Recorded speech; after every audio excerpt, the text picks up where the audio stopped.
Hello mga nakshis! Praised be Jesus and Mary! Welcome sa ating Vlogavlog number 32 kung saan ipapasyal ko nga kayo ng isang mabilisan sa 51st Santo Niño de Malolos Grand Exhibit 2026. Dumating nga kami doon mga nakshis ng parang magto 12 noon na. Yes, magtatanghaling tapat na po.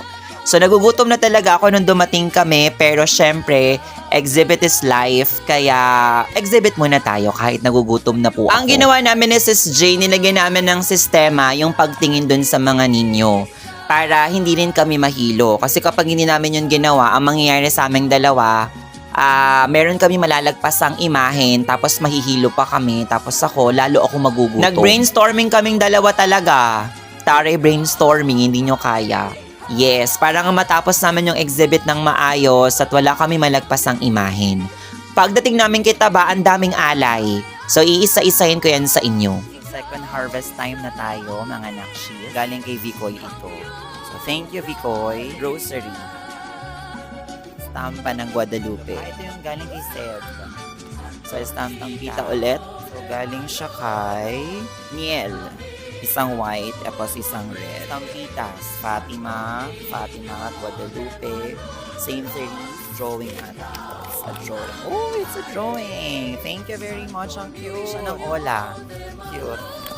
Tapos may letter siya. Thank you daw sa mga pabango.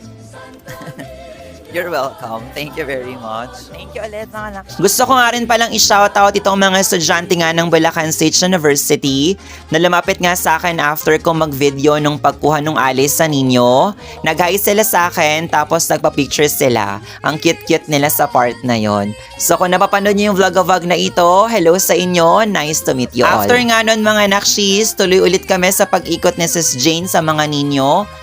Napakaraming magagandang imahin po ng ninyo sa exhibit na ito.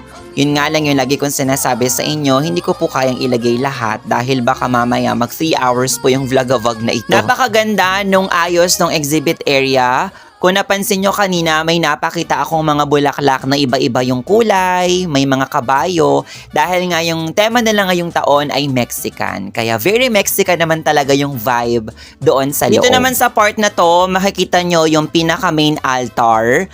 Kung mapapansin nyo, yung mahal na birhen dyan is mahal na birhen ng Guadalupe dahil nga Mexican ang tema this year. Tapos, ang ganda-ganda din ng mga bulaklak na ginamit, yung kulay ng mga bulaklak, wala akong masabi.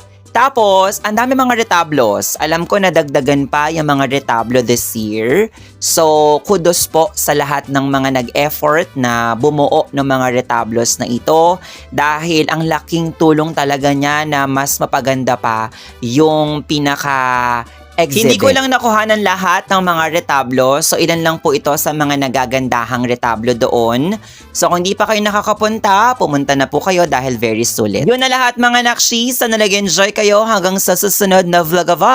Salamat!